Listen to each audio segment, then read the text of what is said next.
Silence is the loudest sound in the world when a man's life hangs by a thread. In the VIP room of Manhattan's most exclusive restaurant, a billion-dollar deal wasn't failing because of money. It was failing because of a single word. A word that the hired translator got wrong on purpose. One waitress saw the gun hidden under the napkin. She saw the lie leaving the translator's lips. And she knew that if she didn't break the strictest rule of service, never speak unless spoken to, everyone in that room would be dead before dessert. She opened her mouth, and the Japanese Mafia boss looked at her. That was the moment her life ended, and the nightmare began. The air inside the Obsidian, New York's most pretentious steakhouse tasted of truffle oil and old money. For Serafina Sterling, it tasted like exhaustion. At 26, Sarah wore the invisible armor of the service industry, a stiff black waistcoat, a forced smile, and the ability to disappear while standing in plain sight. Table 4 was the problem. It had been the problem all night. Seated at the head of the table was Kieran Stone. To the Wall Street journals, Stone was a venture capitalist with heavy interests in Tokyo real estate. To the shadows of the underworld, he was Kenji Sato, the Oyabun of the Sato Gumi, a man who had exiled himself to America to clean his money. He was striking sharp cheekbones, a suit cut by a tailor on Savile Row, and eyes that looked like poured concrete. Opposite him sat Dominic the Butcher Rossi. Rossi was loud sweating through his Brioni suit and drinking a 1995 Chateau Margaux like it was soda. Between them sat the interpreter, a nervous man named Arthur. Sarah refilled the water glasses, her hand steady. She knew the rules. Be furniture, be invisible. But she couldn't help but listen. Her grandmother had raised her in a tiny apartment in Osaka until she was 12, forcing her to memorize kanji until her fingers bled. Sarah spoke Japanese better than she spoke English, a secret she kept hidden under her American accent and her waitress apron. "Tell him," Rossi growled, stabbing a fork into his steak, "that I need the shipping routes secured by Friday, or the deal is off." Arthur the interpreter turned to Kenji. He spoke in Japanese, but his voice trembled. "Rossi-san says he requires the routes by Friday. He also says your organization is weak and he will crush you if you fail." Sarah froze. The water pitcher hovered an inch above the crystal glass. Rossi hadn't said that. He hadn't insulted the organization. He hadn't threatened to crush anyone. Arthur was adding words. Dangerous words. Kenji's face didn't move, but the temperature in the room seemed to drop 10 degrees. He slowly placed his chopsticks on the rest. He looked at Rossi, his eyes narrowing. Rossi, oblivious to the mistranslation, smiled greasy and wide. "Well, what's he say?" Arthur turned back to Rossi. "Mister, Stone is considering your generous offer." It was a lie, a double-blind setup. Arthur was trying to start a war. He was likely on the payroll of a third party paid to ensure Rossi and Kenji killed each other tonight. Sarah saw Kenji's right hand drift beneath the table. She saw the slight bulge of a suppressor against the fabric of his jacket. He was going to shoot Rossi right here, right now, based on a lie. If shots were fired, the bodyguards would unleash hell. Sarah was in the crossfire. She didn't think, she didn't calculate. "More water, sir," Sarah asked loudly, stepping directly between Kenji and Rossi. The table went silent. The bodyguard behind Kenji twitched his hand, moving to his lapel. Sarah looked directly at Kenji. She dropped the submissive waitress act. She locked eyes with the killer. "The interpreter is lying to you, Sato-sama," she said, her Japanese flawless, utilizing the high formal register of the Kyoto elite. "The man opposite you is crude, but he did not insult your family. He only asked for the schedule. The interpreter is trying to provoke you." The silence that followed was heavy enough to crush bones. Arthur the interpreter turned pale, his mouth opening and closing like a dying fish. She doesn't know what she's...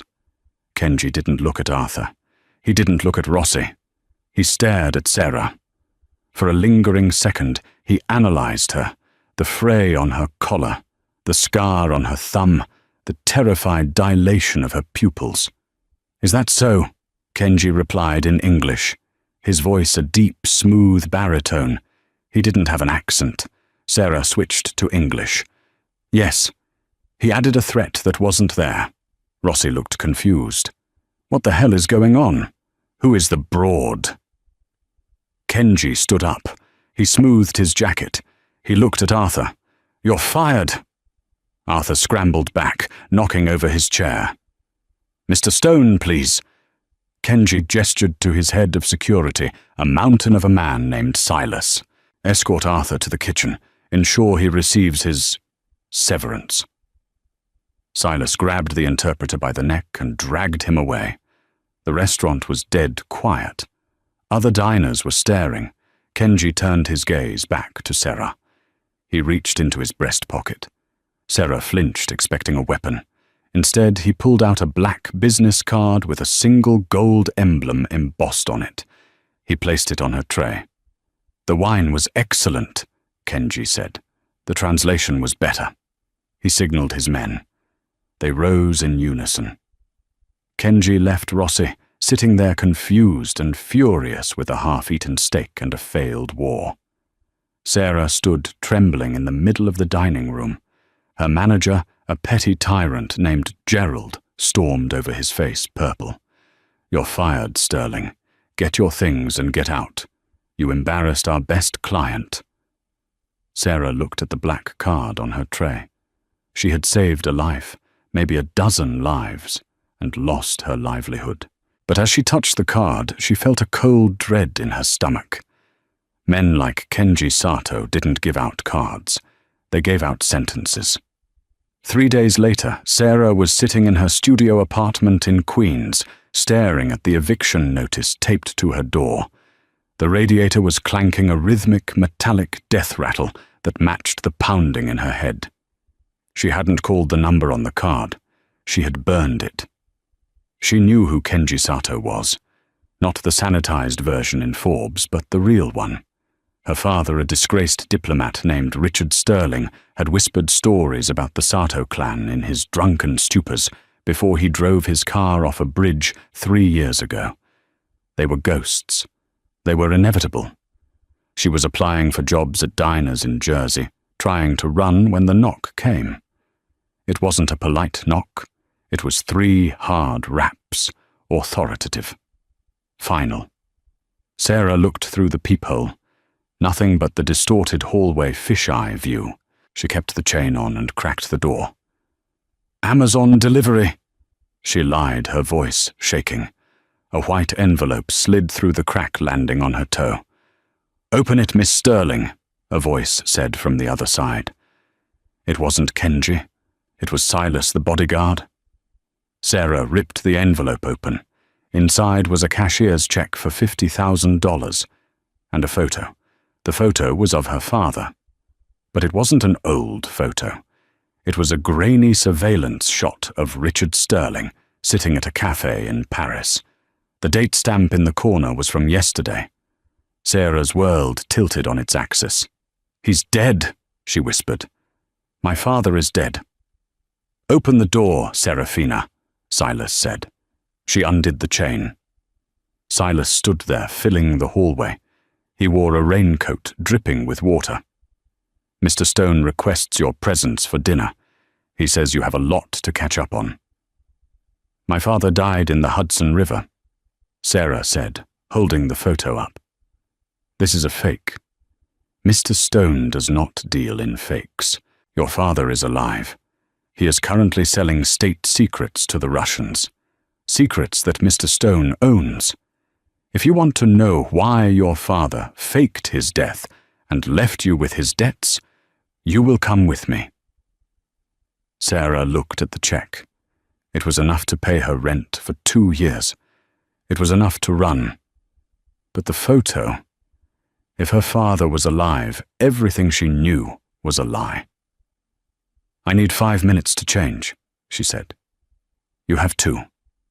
20 minutes later, she was in the back of a Maybach, with tinted windows, gliding toward the Upper East Side. The rain lashed against the glass, blurring the city lights into streaks of neon blood. The car didn't stop at a restaurant. It stopped at a private airfield in Teterboro, New Jersey. "Where are we going?" Sarah demanded, gripping the door handle. The partition slid down. Kenji was in the front passenger seat, looking at a tablet. He didn't turn around. "London," he said. "We have a meeting with the Bratva, and since my last interpreter had an unfortunate accident in the kitchen of the Obsidian, there is a job opening." "I didn't agree to this," Sarah snapped. "You can't just kidnap me." Kenji turned then. The interior light caught the sharp angle of his jaw. "Kidnap you accepted the money. You got in the car, and you want to find your father. That makes you an employee. I'm a waitress. You are a liar, Serafina. I looked into your file. You aren't just a waitress. You were a linguistics prodigy at Columbia before you dropped out. You speak 4 languages. You have an eidetic memory. You are exactly what I need." "And what happens if I refuse?" Kenji smiled, but it didn't reach his eyes. "Then I drop you off at the gate. You keep the money. But I burn the file on your father, and you never find him. The choice is yours." Sarah looked out the window at the sleek Gulfstream jet waiting on the tarmac. Her father had left her with nothing but debt and questions. This dangerous, beautiful man was offering answers. "I have conditions," she said. "I'm listening." "I don't carry a gun, I don't kill anyone, and I get to ask my father one question before you do whatever you're going to do to him." Kenji turned back to the front. "Agreed. Wheels up in 10 minutes." Sarah realized then that she hadn't just accepted a job. She had just stepped onto the game board, and she had no idea she was the pawn. The flight to London was a blur of luxury and tension. Sarah didn't sleep. She spent the 7 hours studying the dossier Kenji had thrown onto her lap. The target was Viktor Volkov, a Russian arms dealer operating out of a penthouse in Knightsbridge. The meeting was supposed to be a peace treaty. The Satogumi wanted access to Volkov's shipping lanes in the North Sea. Volkov wanted Kenji's political connections in Tokyo. "Volkov speaks English," Sarah said, closing the file as the plane began its descent over the grey sprawl of London. "Why do you need me?" Kenji was sipping espresso, looking immaculate, despite the long flight. "Volkov speaks English when he wants to be understood. He speaks Russian to his lieutenants when he is planning to kill you. I need to know what he is saying to the men standing behind me. So I'm a spy. You are an insurance policy." They landed and were whisked to the Dorchester. Sarah was given a suite that cost more per night than she made in a year. On the bed was a dress, a deep emerald silk gown, backless, sophisticated, and severely restricted. Beside it lay a pair of heels and a small earpiece. "Put the earpiece in," Silas told her at the door. "It connects directly to Kenji. If you hear the code word midnight, you drop to the floor. Do not ask why. Just drop." Sarah's hands shook as she zipped the dress. She looked in the mirror. The waitress from Queens was gone. In her place was a woman who looked like she belonged in this world of sharks. The meeting took place in Volkov's private dining room. The walls were lined with original Francis Bacon paintings, grotesque screaming faces that matched the knot in Sarah's stomach. Volkov was a bear of a man with gold teeth and a laugh that sounded like a rock crusher. He hugged Kenji like an old friend. "Kieran, my friend from the East." Volkov boomed in heavily accented English. "Victor," Kenji nodded. "This is my associate, Miss Sterling." Volkov's eyes raked over Sarah. "Pretty. Does she speak?" "Only when necessary," Kenji said. They sat. The table was laden with caviar and vodka. As the negotiations began, Sarah sat silently, eating nothing. She tuned her ears to the background noise. Volkov's men were standing by the perimeter. 2 of them were whispering near the service entrance. Sarah concentrated, filtering out the clatter of silverware. "The soup," one Russian whispered. "Wait for the soup." "Is the antidote ready for the boss?" the other asked. Sarah's blood ran cold. It wasn't a shooting. It was poison. Volkov was currently toasting Kenji, raising a glass of vodka. To partnership and to the soup, the chef's specialty.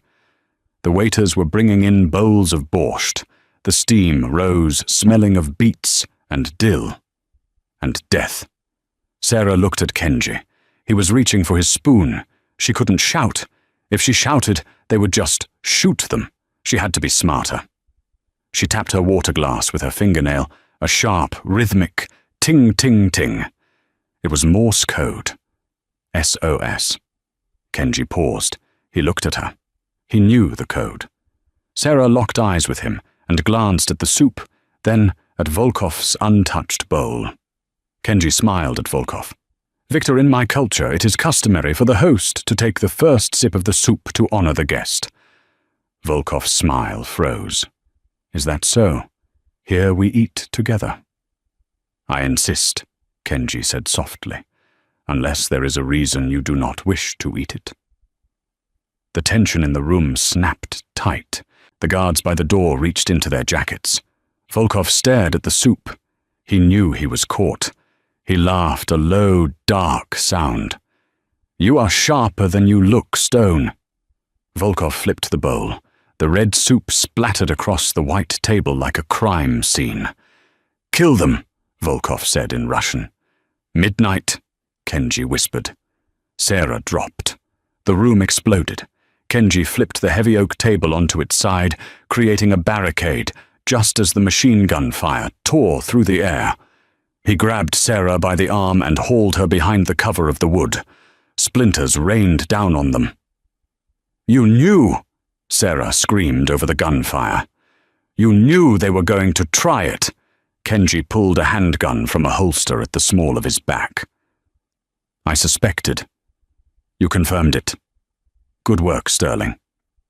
We're going to die here. Not today." Kenji looked at the ventilation grate near the floor. He shot the hinges off. "Go. Crawl. I am wearing a $3,000 dress. Crawl or bleed, Serafina." She crawled. She squeezed into the dusty, narrow metal duct, the silk of her dress tearing on the screws. Kenji followed, firing 2 shots behind him to suppress the Russians. They scrambled through the dark tunnels of the hotel's infrastructure. It was hot, claustrophobic, and smelled of grease. When they finally kicked out a grate into the laundry room in the basement, they tumbled onto a pile of hotel towels, gasping for air. Sarah was covered in dust, her hair a mess, her dress ruined. She looked at Kenji. He had a smudge of dirt on his cheek, the only imperfection on him. Adrenaline was pumping through her veins like fire. She should be crying. She should be hysterical. Instead, she started laughing. It was a manic, terrified laugh. "The soup!" she wheezed. "It was the damn soup!" Kenji looked at her, and for the first time the mask slipped. A genuine amusement softened his eyes. He reached out and wiped a smudge of soot from her forehead. His thumb lingered on her skin for a fraction of a second too long. "You have good ears, Serafina," he said softly. "But now we have a problem." "What problem?" "Volkov wasn't acting alone. He took a call right before we entered. I read his lips." Sarah froze. Who was he talking to? He was talking to someone in New York. Someone who knew we were coming. Someone who gave him the order to kill us both. Kenji stood up and offered her a hand.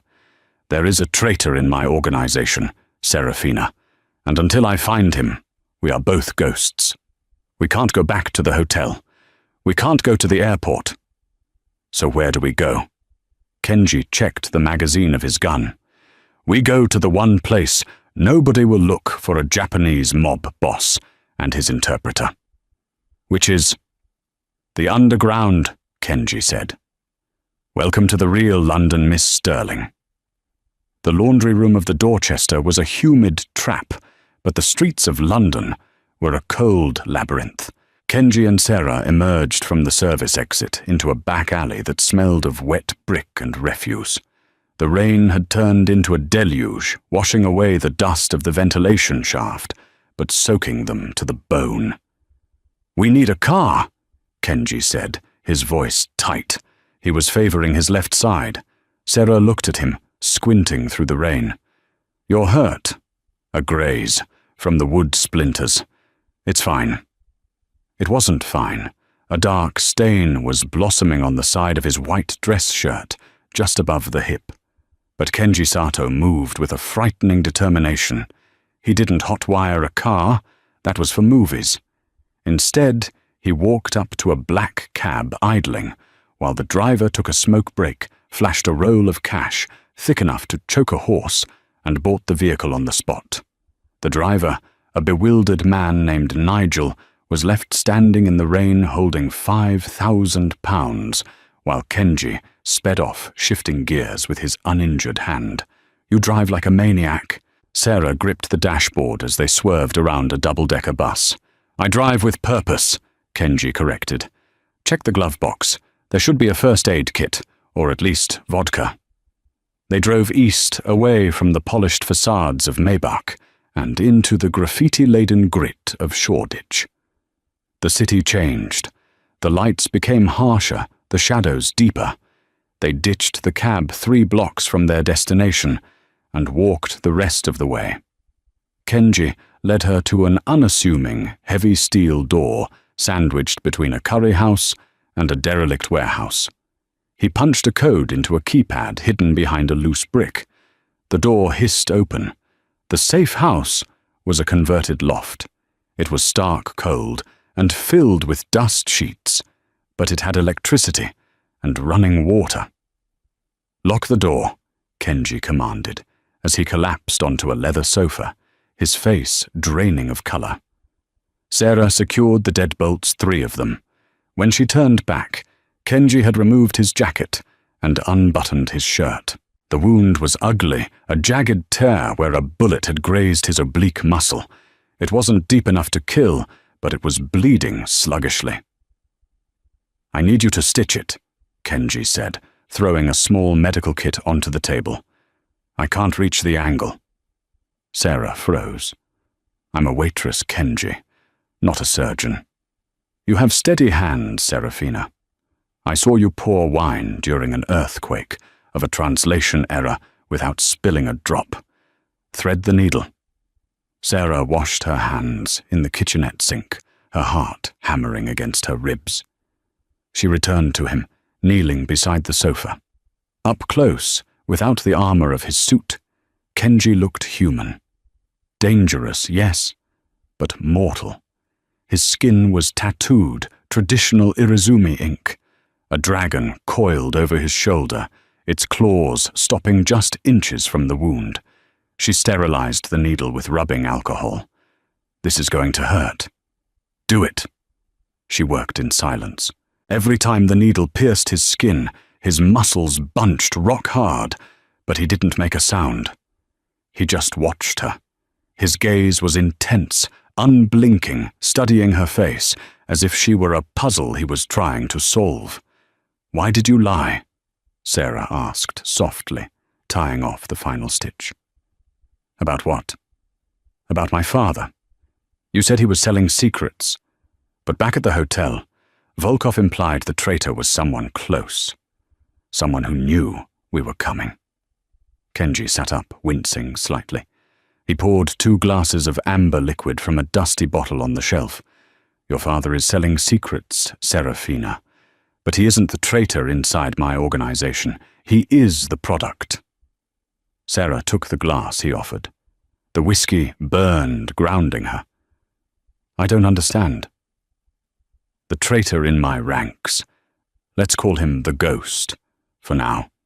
He stole a ledger, a digital list of every politician, judge, and police chief on my payroll. It is the key to my empire. The ghost needs a broker to sell that list to the highest bidder.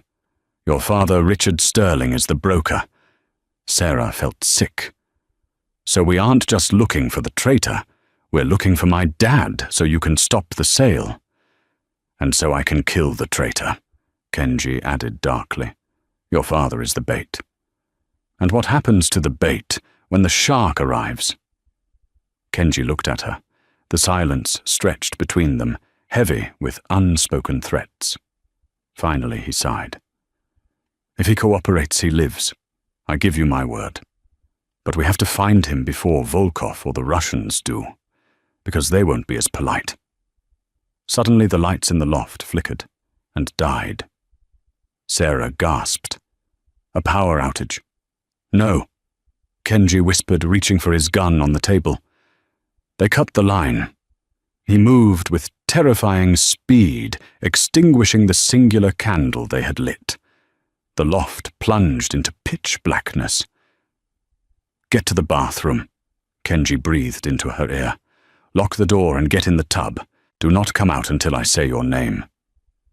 Kenji. Go. Sarah scrambled across the floor, her bare feet silent on the concrete. She made it to the bathroom and locked the door, sliding into the porcelain tub. She curled into a ball, covering her ears. Outside, the steel door of the loft blew inward with a deafening crump. Flashbangs. Sarah saw the bright white light sear through the crack under the bathroom door. Then came the gunfire. It wasn't the rhythmic spray of machine guns this time. It was precise, controlled taps. Pop, pop, pop. She heard glass shattering. She heard the grunt of men fighting hand to hand, the sound of furniture being smashed, then silence. Sarah held her breath until her lungs burned. Please be alive. Please be alive. Serafina. His voice was rough, strained. She unlocked the door. The main room was illuminated by the streetlights, filtering through the smoke. 3 men lay on the floor. They were dressed in black tactical gear, wearing no insignias. Professionals. Kenji was standing over one of them, holding a phone he had pulled from the dead man's pocket. He was bleeding from a cut on his cheek, but he was alive. They found us fast, Kenji said, looking at the phone screen. Too fast. How? Sarah stepped over a shattered lamp, trembling. Tracker, Kenji said. He looked at her. Not on me. I swept myself. He walked toward her. For a second, she thought he was accusing her. But he reached out and gently took her wrist. He lifted her left arm and inspected the seam of her emerald dress. There, he said. Buried in the thick hem of the cuff was a tiny flat disc, smaller than a dime. Volkov's men didn't plant this, Kenji said, crushing the device between his fingers. Volkov wanted us dead at the dinner. He wouldn't need to track us if we were dead. Then who? The person who gave you the dress, Kenji said. My head of security. Silas. The realization hung in the air like toxic smoke. Silas. The mountain of a man who had dragged the interpreter away. The man who had handed Sarah the envelope. The man who had been at Kenji's right hand for 10 years. He checked the perimeter. Kenji said, his voice dangerously calm. He arranged the flight. He gave you the dress. Why didn't he just kill you in New York? Sarah asked. Because in New York, I am surrounded by loyalists. If I die there, a war starts that Silas cannot control. But if I die in London, killed by Russian rivals during a peace summit, Silas returns home as the grieving avenger. He takes the throne, blames Volkov, and no one questions him. Kenji walked to the window, looking out at the rain-slicked streets. He thinks I'm dead. The hit squad hasn't reported back yet. We have a window of time. To run. To attack. Kenji turned to her. The phone I took from the assassin. It has one outgoing message sent 10 minutes ago. Target acquired. Asset is with him. I'm the asset, Sarah realized. Yes. Which means Silas needs you alive. Probably to unlock something of your father's.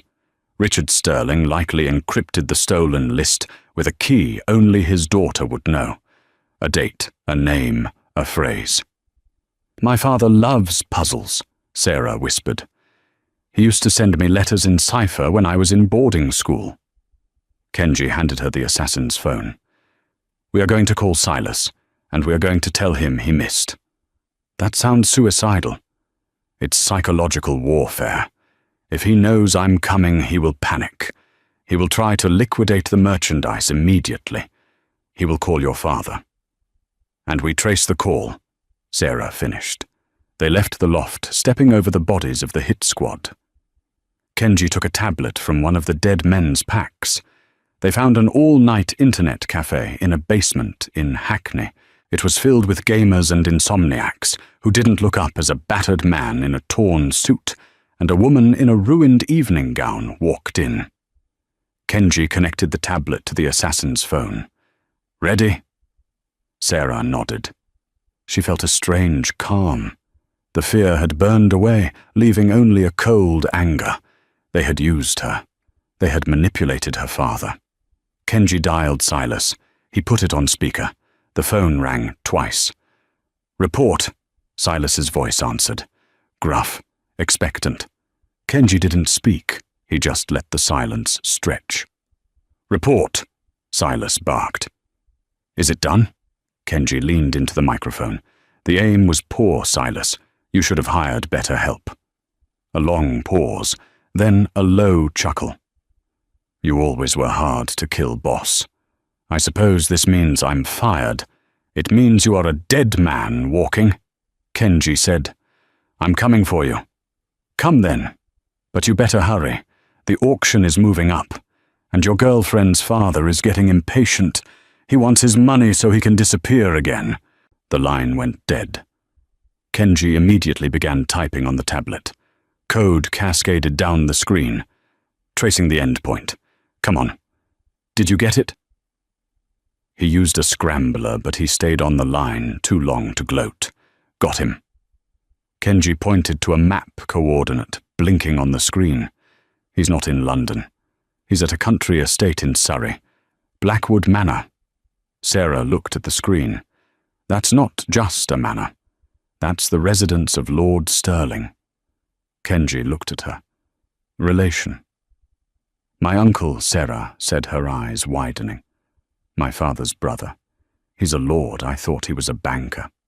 He is a banker who launders money for the cartels. It seems this is a family reunion. Kenji stood up. We need weapons, and we need a way into a fortress guarded by private military contractors. I know how to get in, Sarah said. I spent my summers there as a child. There's a servant's entrance that leads through the old wine cellar. It bypasses the main gate security. Kenji looked at her with a newfound respect. Lead the way, Serafina. They stole a car this time, a nondescript sedan. As they drove south out of London, the adrenaline began to fade, replaced by a dull ache. Kenji, Sarah asked, staring out at the dark highway. If we survive this, what happens to me? Kenji didn't answer immediately. He kept his eyes on the road. You are free. I pay you the rest of the money. You go back to New York, or Paris, wherever you want. And you? I go back to the shadows. It is where I belong. Sarah looked at his profile, the sharp jaw, the tired eyes. She reached out and placed her hand over his on the gear stick. He didn't pull away. I don't think I can go back to waiting tables, she said.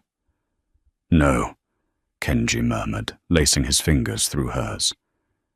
You were never meant to wait tables. For a moment, in the quiet of the speeding car, they weren't a mob boss and a waitress. They were just two people running toward the fire, holding on to the only thing that felt real. Blackwood Manor rose from the mist like a Gothic nightmare. It was a sprawling estate of stone and ivy surrounded by a 12-foot iron fence topped with razor wire. The driveway was lined with luxury cars, Bentleys, Rolls, Royces, Ferraris. "It's a party," Kenji observed, watching from the tree line where they had ditched the car. "A masquerade." "My uncle loves theatrics," Sarah whispered. "He holds a midsummer ball every year. Everyone wears masks. It's the perfect cover for an illicit auction." "Masks," Kenji mused. "That works in our favor." They didn't have masks, but they had the element of surprise. They circled the perimeter to the north side of the estate, where the ground sloped down toward a creek. Sarah found the old wooden hatch hidden beneath a pile of overgrown rhododendrons. "I haven't been down here since I was 10, she said, prying the rotten wood open. "It smells like mold." "Better than gunpowder," Kenji said. He dropped down, first gun drawn. "Clear." They navigated the damp, cobweb-filled tunnel. It led them into the sub-basement, specifically the wine cellar. Rows of dusty vintage bottles lined the walls. Above them, the muffled thumping of bass from the party vibrated through the floorboards. They moved up the service stairs. They needed disguises. They found them in the cloakroom. A drunk couple had stumbled in for a tryst and left their masks and cloaks on a chair while they were occupied in a side room. Kenji moved silently, swiping a black Venetian mask and a velvet cape. He handed a silver filigree mask to Sarah. "Put it on," he whispered. "We blend in. Find Silas. Find your father." They entered the ballroom. It was a kaleidoscope of excess. Chandeliers the size of small cars glittered overhead. Hundreds of people in elaborate costumes danced, drank, and laughed. The air smelled of expensive perfume and decadence. Sarah felt a hand on the small of her back. Kenji pulled her close, guiding her onto the dance floor. "Keep moving," he murmured against her hair. "We are less visible in the motion." They waltzed. It was surreal. Sarah was dancing with a Japanese Mafia boss in her uncle's mansion, surrounded by the criminal elite of Europe. Kenji moved with a surprising grace, leading her effortlessly. "Do you see him?" Sarah asked, scanning the crowd. "Silas is on the balcony," Kenji said, his voice tightening. "He's talking to the security detail. He looks nervous. And my father? I don't see him. But the auction wouldn't happen out here. It would be in the library. Soundproof. Private." "My uncle's study," Sarah nodded. "Second floor, east wing." "We move on the turn." They spun toward the edge of the dance floor. As the song ended, they slipped into the hallway. The east wing was guarded. Two men in suits stood by the double mahogany doors. "I can take them," Kenji said, reaching for his weapon. "No," Sarah said. "Too loud. Let me." She took a deep breath, adjusted her mask, and walked straight toward the guards. She adopted the haughty, slightly slurred speech of a drunk debutante. "Excuse me," she announced loudly, stumbling slightly. "My uncle, Lord Sterling. He promised me the key to the wine cooler. This party is dry as a bone." The guards looked at each other. "Miss, this area is restricted." "Restricted?" Sarah scoffed, switching to French, then Italian, confusing them. "Do you know who I am? I am the guest of honor." She lunged forward as if to hug the guard. As he moved to catch her, she jammed the heel of her stiletto down onto his instep with all her weight. He yelped, bending over. In that split second, Kenji emerged from the shadows. Two swift strikes, chops to the carotid arteries, and both guards crumpled silently to the floor. "Remind me never to make you angry," Kenji whispered, dragging the bodies into a nearby closet. They opened the library doors. The room was dimly lit. A fire crackled in the hearth. Seated in a high-backed leather chair was a man holding a crystal tumbler of scotch. Standing behind him was Silas, his gun drawn and pointed at the door. "You're late," the man in the chair said. He turned around. Sarah stopped breathing. It was him. Older, grayer. his face lined with guilt and greed, but it was Richard Sterling, her father. "Hello, Serafina," Richard said. He didn't look happy to see her. He looked resigned. "Dad," Sarah's voice broke. You did this. All of this." "I had no choice, sweetheart," Richard said, standing up. He looked small next to Silas. "The debts. They were going to kill me. Silas offered me a way out. One job.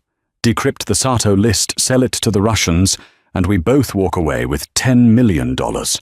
Enough for you and me to disappear to an island. You sold me out," Kenji said, stepping forward, his mask off.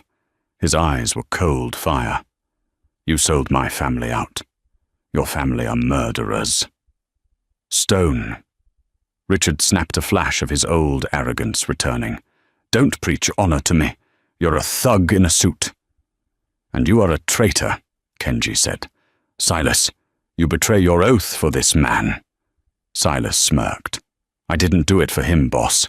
I did it for the money. The Yakuza life. Honor fingers loyalty. It's outdated. Cash is king." Silas cocked the hammer of his gun. "Drop the weapon, Kenji, or the girl dies first." Kenji hesitated. He looked at Sarah. "Don't do it," Sarah cried. Kenji slowly placed his gun on the floor and kicked it away. "Good," Silas said. "Now, Richard, finish the transfer. The buyer is waiting for the confirmation." Richard turned back to the laptop on the desk. "It's almost done. 99%. Sarah looked at her father. "Dad, please. If you do this, Kenji dies. I die. You know Silas won't leave witnesses." Richard's hands hovered over the keyboard. He looked at Silas, then at his daughter. "He promised you'd be safe, Sarah," Richard said weakly. "He lied." Sarah screamed. "Look at him, he's going to kill us all." Silas laughed. "Smart girl. Too smart." He shifted his aim from Kenji to Sarah. "Hurry up, old man, or I shoot her in the leg." Kenji's eyes flicked to Sarah. He gave a microscopic nod. "Get down." "Dad!" Sarah yelled. Richard Sterling made a choice. He didn't hit enter. He grabbed the heavy crystal decanter from the desk and smashed it into the side of Silas's head. Silas roared, staggering back, the gun going off wild. The bullet shattered a bust of Julius Caesar. "Kenji!" Sarah screamed, dropping to the floor. Kenji was already moving.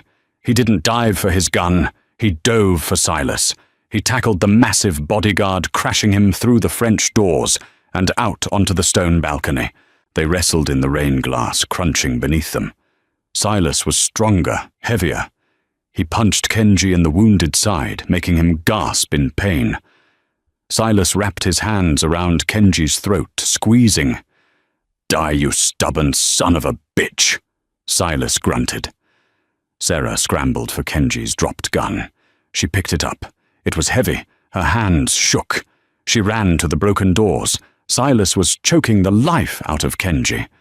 Kenji's face was turning purple. "Let him go," Sarah screamed. Silas didn't stop. He didn't even look at her. "You won't shoot, girl. You don't have the guts." Sarah thought about the restaurant. She thought about the soup. She thought about the way Kenji had held her hand in the car. She didn't aim for the head. She aimed for the shoulder. Bang! The recoil nearly dislocated her wrist. The bullet missed the shoulder. It hit Silas in the neck. Silas froze. His grip on Kenji loosened. He reached up, touching the wound, looking at the blood on his fingers in disbelief. He tried to speak, but only a gurgle came out. He slumped sideways, toppling over the balcony railing, falling into the dark hedges below. Silence returned to the room, broken only by the wind and the distant music of the party. Kenji coughed, gasping for air, clutching his throat. He looked up at Sarah. She was standing there, the smoking gun hanging from her hand, tears streaming down her face. Richard Sterling stood by the desk, pale as a ghost. "Sarah!" Richard started. "Don't," Sarah whispered. She turned the gun toward her father. "Sarah, I saved you," Richard pleaded. "I hit him." "You sold us," she said. "You sold me." Kenji stood up, using the doorframe for support. He walked over to Sarah and gently took the gun from her hand. "It's over," Kenji said softly. "The police are coming," Richard said, looking out the window. "Someone heard the shot. We have to go." "We?" Kenji asked. He looked at Richard. "There is no we, Richard. You are going to stay here and explain to the police why there is a dead mercenary in your garden. They'll arrest me." "Better prison than what I would do to you," Kenji said coldly. He grabbed the laptop from the desk. "I'm taking this." He took Sarah's arm. "Come. We have to leave before the lockdown." Sarah looked at her father one last time. He looked pathetic, small and selfish. "Goodbye, Dad," she said. They ran. They fled through the servants' entrance, back through the wine cellar, back into the night. They reached the car just as the sirens began to wail in the distance. As they sped away, Kenji looked at Sarah. She was staring at her hands. "You saved my life," he said. "I killed him," she whispered. "You did what was necessary." Kenji pulled the car to the side of the road, miles away from the estate. He turned off the engine. "Listen to me," he said, forcing her to look at him. "You are not a killer. You are a survivor. There is a difference." He leaned in. The air between them was electric, charged with the violence and the relief of survival. "I cannot keep you in this life, Serafina," he whispered, his face inches from hers. "It will destroy you." "I think," Sarah said, her voice trembling, "that I am already destroyed." "Then let me build you back up." He kissed her. It wasn't gentle. It was desperate, tasting of rain and blood and adrenaline. It was a promise and an apology all at once. But as they pulled apart, Kenji's phone buzzed. He looked at the screen. His expression hardened. The softness vanished. The mask was back. "What is it?" Sarah asked, dread pooling in her stomach. "The laptop," Kenji said. "I just got a notification. The file transfer. Your father didn't stop it. It completed 5 seconds before he hit Silas." Sarah went cold. "So the Russians have the list?" "No," Kenji said, looking at her with a terrified realization. "The destination wasn't the Russians. The IP address. It traces back to Tokyo." "Or to who?" "To the High Council of the Yakuza," Kenji said. "My superiors. The men who exiled me." "Why would your father send it to them?" "He didn't," Kenji said. "Silas didn't set up the transfer to sell the list. He sent it to frame me. He sent the list to the High Council to prove that I was weak, that I had lost control of my secrets." Kenji started the car, the tires screeching on the asphalt.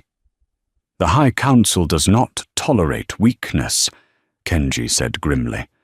"They have already dispatched the cleaners. We aren't safe in London. We aren't safe anywhere." "So what do we do?" Kenji looked at the road ahead, his eyes narrowing. "We go to the source," he said. "We go to Tokyo, and we burn the High Council to the ground." Tokyo was a city of ghosts, and neon, a blinding contrast to the grey damp of London. Kenji and Sarah didn't arrive as conquerors. They arrived as fugitives. They moved through the back alleys of Shinjuku, the rain masking their faces, the noise of the pachinko parlors drowning out their footsteps. The High Council of the Satogumi met in a place that didn't officially exist. The penthouse of the Azure Tower, a black obelisk overlooking the district. "They will kill us the moment the elevator doors open," Sarah said. She was wearing a trench coat over a fresh suit Kenji had procured. She looked tired, but her eyes were sharp. The fear was gone, replaced by a cold, calculating resolve. "They will try," Kenji corrected. "But they are curious. They want to know why the exile returned to the scene of his crime, and they want the password. The password to the file Silas sent. Exactly. Silas sent the data, but my system automatically encrypted it upon transfer. The Council has the file, but they can't open it. They are staring at a locked box. And I'm the key, Sarah realized. You are the voice, Kenji said. Tonight you do not just translate language, you translate power. They entered the lobby. Security guards moved to intercept them, but Kenji held up a single hand. He spoke a phrase in low guttural Japanese, an old code of parley. The guards hesitated, then stepped aside, bowing low. They recognized the aura of an oyabun, even one marked for death. The elevator ride was silent. When the door slid open on the 50th floor, the air smelled of incense and steel. The council chamber was a vast room with tatami mats and a panoramic view of the skyline.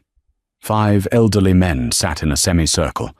Behind them stood a dozen swordsman traditionalists who preferred carbon steel to bullets. In the center sat the chairman, Elder Tanaka. He looked like a dried leaf, brittle but poisonous. Kenji walked to the center of the room and sat on his knees. Sarah knelt beside him, her head bowed, playing the role of the submissive servant. "You have some nerve, Sato," Tanaka rasped in Japanese. "You lose control of your territory. You let a foreign dog like Silas steal your secrets, and now you come here to beg." Tanaka looked at Sarah. "And you brought a pet. How quaint." The room fell silent. They waited for the interpreter to speak. Sarah raised her head. She didn't look at Kenji. She looked directly at Tanaka. "The oyabun does not beg," Sarah said, her Japanese perfect, her tone dripping with the icy formality of an executioner. "And he didn't lose the secrets. He delivered them to you." Tanaka frowned. "What is she saying?" Kenji remained silent, his face a mask. He was letting her lead. "The file you received." Sarah continued, rising to her feet, a breach of protocol that made the swordsman tense. "It is not a list of Kenji Sato's weaknesses. It is a list of yours." The council members shifted uneasily. Inside that encrypted file, Sarah said, her voice projecting through the vast hall, are the records of Elder Tanaka's embezzlement from the pension fund, Elder Ito's secret dealings with the CIA, and the coordinates of the unauthorized shipments of gold you have all been skimming. Tanaka stood up, his face purple. "Lies, kill them." The swordsmen drew their blades. The sound was a collective shing that rang through the room. "If we die," Sarah said calmly, switching to English to emphasize the threat, "the encryption key dies with us. And if the key is not entered in," she checked her watch. 3 minutes the file automatically forwards to the Tokyo Metropolitan Police, the FBI, and the press. The swordsmen froze. They looked to Tanaka for orders. Tanaka stared at Kenji. "You are bluffing," Kenji finally spoke. He didn't shout. He whispered, "Test me." The silence stretched, agonizing and thin. The heavy rain lashed against the glass walls. Tanaka looked at the clock on the wall. 2 minutes. He looked at the other elders. They were terrified. Their greed had been exposed, and the exile they had underestimated held the trigger. "What do you want?" Tanaka hissed. Kenji stood up. He smoothed his suit. "Retirement," Kenji said. "All of you.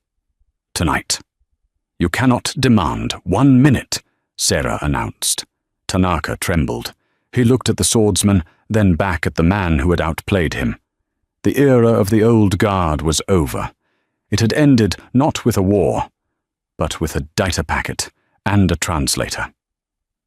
"Done," Tanaka whispered, sinking back onto his cushion. "Call it off." Kenji pulled a phone from his pocket. He typed in a code. "The data is secured," Kenji said. "But it remains on a timer. Every 24 hours I must reset it, which means as long as I am the oyabun, you are safe. If I die, you all rot in prison." He turned his back on them. the ultimate sign of disrespect and dominance. "Let's go, Serafina." They walked out of the azure tower untouched. The guards bowed deeper this time. They weren't bowing to a fugitive. They were bowing to the new king. Outside, the rain had stopped, the neon lights of Tokyo reflected in the puddles on the street. Kenji took a deep breath of the city air. He looked at Sarah. "You speak the language of kings very well," he said. "I had a good teacher," Sarah replied. She leaned against the railing, looking out at the city. "So this is it. You're the boss of bosses now." "It seems so." "Does the position come with an interpreter?" Kenji stepped closer. He reached out, brushing a strand of wet hair from her face. His touch was no longer tentative. It was possessive, warm, and real. "No," Kenji said softly. "I don't need an interpreter anymore. I need a partner, a queen." Sarah smiled. It wasn't the polite smile of a waitress hoping for a tip. It was the smile of a woman who had walked through fire and come out holding the flame. "I'm expensive," she warned. "I own Tokyo," Kenji replied, leaning in to kiss her. "Put it on my tab." In a world defined by silence and secrets, Serafina Sterling learned that the most dangerous weapon wasn't a gun or a sword. It was a voice that refused to tremble. She started as a waitress, invisible to the powerful men around her, but she ended as the only one who truly understood the game. Kenji Sato didn't just find a translator that night at the Obsidian, he found his equal.